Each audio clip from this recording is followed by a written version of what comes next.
पता नहीं second service के बाद मतलब अच्छा हुआ है, लाइक बाइक फ्री चल रही है। तो वो मेरे को सर आप ब्रेक लगाते हो या नहीं, सेकंड फ्री सर्विस भी कर ले सकते हो या फिर वो बचा के रख सकते हो। सो हेलो दोस्तों, कैसे हो आप सब लोग। आई होप आप सभी लोग अच्छे होंगे। Welcome back to my YouTube channel मा मोटो मैन। सो आज हम रिव्यू करने वाले हैं, मेरी फ्रेंड की बाइक है स्पीड 400। सो उसका जो रिव्यू है, एक्चुअली वो रिव्यू नहीं है, तो सेकेंड सर्विस की जो इन्फॉर्मेशन है वो इस वीडियो से आपको मिलने वाली है। सो प्राइम की जो सेकेंड सर्विसिंग है वो 16,000 किलोमीटर या फिर 1 साल के बाद, ऐसे ही इसका पीरियड है। तो उसी की कुछ इन्फॉर्मेशन हम शोरूम से लेने वाले हैं। तो शोरूम ने हाल ही में इस बाइक की सर्विस की है। सो उसके बारे में हम उससे पूछेंगे कि इस बाइक में आपको क्या क्या खर्चा आया है एंड कितना कॉस्ट, टोटल कॉस्ट हुआ है। तो शुभम आ जाओ यार। सो शुभम, मुझे बताओ आपका सेकेंड सर्विस में आपके कितने कॉस्ट आया और ओवरऑल एक्सपीरियंस भी बताना, फर्स्ट सर्विस सेकेंड सर्विस का। सो सेकंड सर्विस आपको पहले ही करनी पड़ेगी 7 से 8 हज़ार किलोमीटर पे। उससे ज़्यादा आप चला सकते हो लेकिन नहीं चलाना चाहिए, क्योंकि इंडियन वेदर के हिसाब से ये चीज़ नहीं है, क्योंकि यहाँ पे बहुत ज़्यादा हीट होती है। सिटी में चला रहे हो फिर तो गाड़ी ज़्यादा ही हीट होगी, और ज़्यादा हीट होने की वजह से ऑयल ख़राब होता ही है। मेरा स्टीम नॉइस का इशू था, वो लेके सर्विस सेंटर गया था। एडवाइज़र ने मेरे को बताया कि आप स्टीम नॉइस नहीं है, ऐसा वैसा। पहले तो उन्होंने इग्नोर ही किया कि स्टीम नॉइस नहीं है, ये तो हर चीज़ हर बाइक में आती है, कॉमन चीज़ है। लेकिन मुझे तो पता था, क्योंकि मैं 7,000 किलोमीटर लगभग मेरी हुई थी, 7,200 किलोमीटर कुछ तो मेरी बाइक हुई थी। मेरे को स्टीम नॉइस आने लगा था लाइक 6,500 किलोमीटर के बाद। मैं समर में महाबलेश्वर गया था पुणे से, उसके पहले नहीं आ रहा था। कुछ 100-150 किलोमीटर बाइक नॉन स्टॉप लेके गया था, तो और फुल धूप में गए थे, तो उसकी वजह से बाइक ज़्यादा गर्म हुई क्या पता, मुझे नहीं। लेकिन उस दिन से नॉइस आने लगा था। 1-2 वीक मैंने नोटिस किया, कभी कम आता था। जब बाइक सुबह स्टार्ट करता था तो नॉर आते ही सिम नॉइस ना के बराबर था। जैसे ही मैं 5-6 किलोमीटर ऑफिस तक पहुंचा तो नॉइस आने लगता था। ऑफिस से जब गाड़ी स्टार्ट करता था तो पार्किंग में आने तक सिम नॉइस आना स्टार्ट हो ही जाता था। लाइक वो फील होता था कि बाइक जब स्टार्ट कर रहे हो तब नहीं है, लेकिन घर पार्किंग में जाने तक है, आवाज़ ज़्यादा आ रही है। तो इस रिगार्डिंग में सर्विस सेंटर गया था, तो उन्होंने पहले तो बोल दिया कि नहीं ये ऐसा नहीं है वैसा नहीं है। मैं बोला कि प्रॉब्लम है, मैं 6 महीने से बाइक चला रहा हूँ, अभी मुझे आवाज़ आ रही है। फिर मेरे से कुछ क्वेश्चन पूछे, शायद सर वहाँ का मैनेजर था, सर्विस सेंटर का ओनर। उन्होंने बोला कि आपको कैसे पता है ये सब चीज़ें ये वो। तो मैं बोला कि 6 महीने से गाड़ी चला रहा हूँ, पहले तो नहीं आती थी लेकिन अभी आ रही है। यूट्यूब पे वीडियो देखा था तो बहुत लोगों ने बताया था कि ये फ्री ऑफ कॉस्ट होता है, इंजन वारंटी में होता है, ऐसा ऐसा। लेकिन मेरे केस में ऐसा नहीं है। मेरे से 1,200 रुपीज़ लिए गए, 3 सिम चेंज किए उन्होंने। फिर उन्होंने बोला था कि ऑयल अब इंडियन वेदर के हिसाब से नहीं है, ये गाड़ी कंपनी देती है। लेकिन मेरे को भी ऐसा लगा कि ठीक है, कर लेते हैं क्या, 2,000 रुपये शायद। सेकंड सर्विस आपको फ्री रहती है, उसमें लेबर कॉस्ट नहीं रहता है, तो 2,000 तक जाती है। अगर आप 16,000 किलोमीटर, आपके पास ऑप्शन होता है कि अगर आप अभी करना चाहते हो तो आप फ्री ऑफ वो free service, second free service भी कर ले सकते हो, या फिर वो बचा के रख सकते हो। तो अगर आप फ्री कॉस्ट नहीं करते हो, फिर सेकंड फ्री सर्विस नहीं करते हो कूपन ऐड करके, तो आपको 3,500 के लगभग जाती है। तो मैंने वो यूज़ कर लिया। मेरे को सर्विस कुछ 2200-2300 रुपये हुए थे, ऑयल फिल्टर वगैरह ये सब चीज़ें चेंज करने की, चेन ल्यूब वगैरह भी होता है उसमें। सो फर्स्ट सर्विस मैंने 1,000 किलोमीटर पे ही की थी, वो शायद 3-4 दिन में ही हो गई थी मेरी बाइक उतनी। सो फर्स्ट सर्विस मैंने 1,000 किलोमीटर पे की थी। उसके बाद सेकंड सर्विस मेरी 7 महीने बाद हुई, वो भी 7,200 किलोमीटर पे। शिम नॉइस की वजह से मैं गया था, सर्विस करने का मेरा कुछ ये नहीं था, लेकिन कर ले। एक बात बताना चाहूँगा कि सेकंड सर्विस के बाद, उससे पहले माइलेज मेरी बाइक अराउंड 28 देती थी, मतलब सिटी हाईवे में जैसा भी चलाऊँ 28 देती थी। वैसे मैंने आपको पहले भी बता चुका हूँ।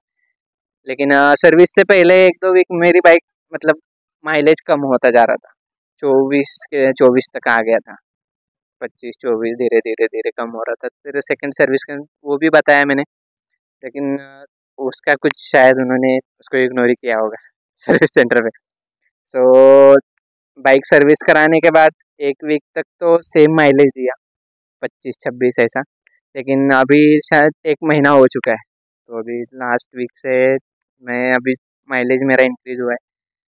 अभी तो हाईवे से अगर जाऊँ तो 35-36 तक चली जाती है, और सिटी में 31 के लगभग, 31-32 देती है। मतलब सेकंड सर्विस के बाद मेरा माइलेज इंक्रीज़ हुआ है बाइक का। सो अभी देख सकते हो, मैं सुबह मीटर रीसेट किया था, टैंक फुल किया था। अभी टैंक भी फुल ही दिखा रहा है, और आपको ट्रिप 1 ट्रिप 2 मैंने दोनों रीसेट किया था। तो अब माइलेज दिखाता हूँ आपको। तो आज अभी मैं सुबह से 138 किलोमीटर जा चुका हूँ, लेकिन अभी भी 35 का माइलेज दिया है आज। और एक भी बार कर दिया। अभी तक कम तो नहीं हुआ है, लाइक ठीक है। लोग बोलते हैं कि मेरी बाइक 20 का माइलेज दे रही है, 25 का दे रही है। बहुत से मतलब फ्रेंड्स की बाइक 25 या 20-25 के बीच में ही देती, 22-23। पता नहीं मयूर की बाइक कितने देती, तुम्हारी कितने देती? मेरी तो बहुत कम थी।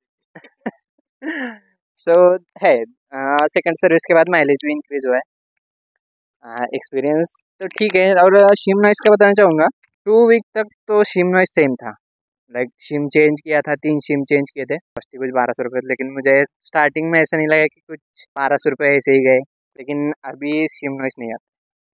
लॉन्ग राइड पे भी गया हूँ, यहाँ से मैं होम टाउन गया था, औरंगाबाद संभाजी नगर। तो वहाँ पे भी ऐसा नहीं लगा कि शिम नॉइस वगैरह कोई इशू नहीं है अभी, और माइलेज भी अच्छा देती है। मतलब मैं सेटिस्फाई हूँ।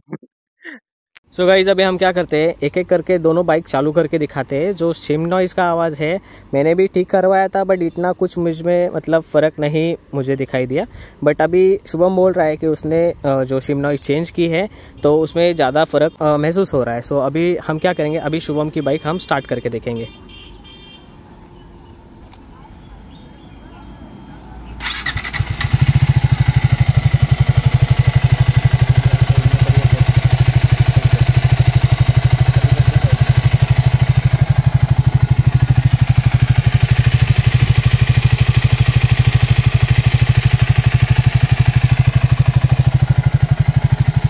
ओके, सो अभी मेरी बाइक स्टार्ट करते हैं।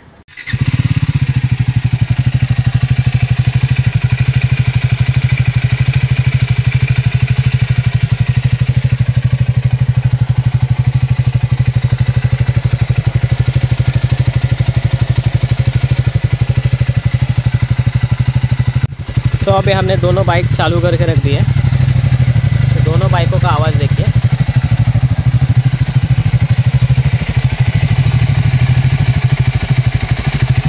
ऐसा कमी वाटतं, ऐसा जास्त वाटतं। सो शुभम, सेकंड सर्विस तो आपकी बहुत ही अच्छी चली गई है। तो अभी मेरे को ये बताइए कि इस बाइक का फील कैसा हो रहा है अभी। मतलब स्मूथनेस आई है, सिम नॉइज़ का तो क्लियर ही हो गया है अभी, बट इस बाइक में स्मूथनेस आई है क्या, एंड माइलेज इंक्रीज हुआ है, और आपकी राइडेबिलिटी मतलब जो राइड एक्सपीरियंस है वो शेयर करिए।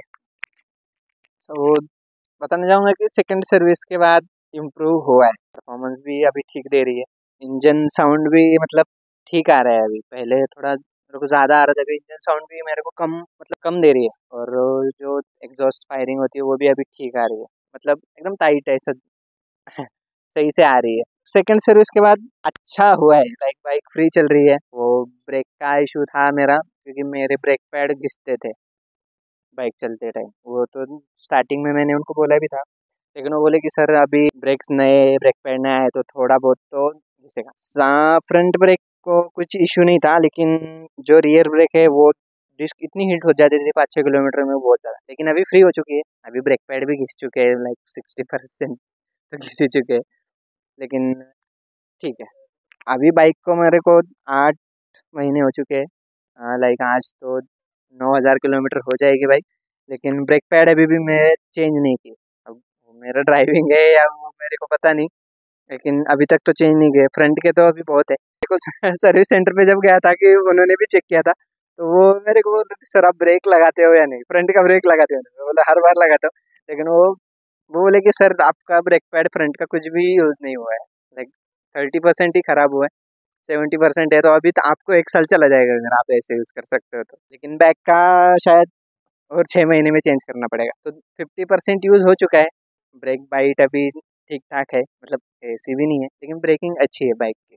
तो अभी शुभम से हमने जान ली है कि उसकी सर्विसिंग के बाद उसके बाइक का एक्सपीरियंस है उसने शेयर किया है अभी हमारे साथ। सो शुभम से और एक हमें सवाल करना है। रेनी सीजन आ गया है और रेनी सीजन में हमें अपनी बाइक का कैसे केयर करना चाहिए वो उसी के मुंह से सुनते हैं, क्योंकि उसने बहुत कुछ एक्सपीरियंस किया है। सो अभी वो बातें वो हमें बताएगा। So over to you Shubham. So मैंने तो अगस्त में ली थी, लाइक आप रेन खत्म हो गया था उस टाइम, लेकिन फिर भी था, बारिश थी। सो एक चीज़ बताना चाहूँगा कि मड किट तो गाड़ी में है ही नहीं। मड गार्ड आप समझो ना के बराबर है। फ्रंट का तो है, ठीक है, लेकिन बैक साइड में तो बाइक को मड गार्ड है ही नहीं, कहीं है ही नहीं। पूरा टायर लाइक फिर सिर्फ 30% वो कवर है, जो कि यहाँ से नीचे तक, बाकी पूरा पूरा व्हील ओपन है। जब आप बाइक अगर स्पीड में हो ना, और अगर कहीं जाते हो मतलब मिट्टी में वगैरह, तो बाइक पूरा आगे तक, ये जो टायर है ना पूरा आगे तक नीचे हो जाता है। ट्राइम को टायर हगर तो देना चाहिए, बैक साइड तो देना चाहिए। क्या 2-2.5 हज़ार की बात है। प्राइस अभी तो माई 25 में उन्होंने शायद 10 से 10 हज़ार रुपये इंक्रीज की है। मेरे को 280 में पड़ी थी, एक्सेसरीज के साथ 290 में तक जाती है। और अभी शायद 3 लाख पूरे पूरे ले रहे हैं राउंड फिगर। तो उतना तो देना चाहिए, टायर हगर देना चाहिए टाइम को।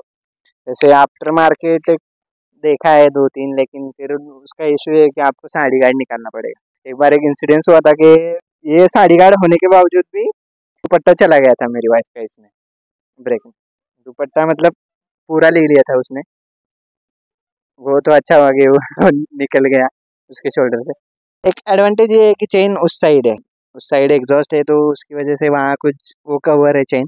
इस साइड ब्रेक है तो ठीक है, उतना इफेक्टिव नहीं, फिर भी ब्रेक इस साइड होके भी उसमें दुपट्टा चला गया था। तो अभी देखता हूँ, अगर विद साड़ी गार्ड कोई अगर फिट होता है, कुछ मॉडिफिकेशन करके ट्राई करते हैं।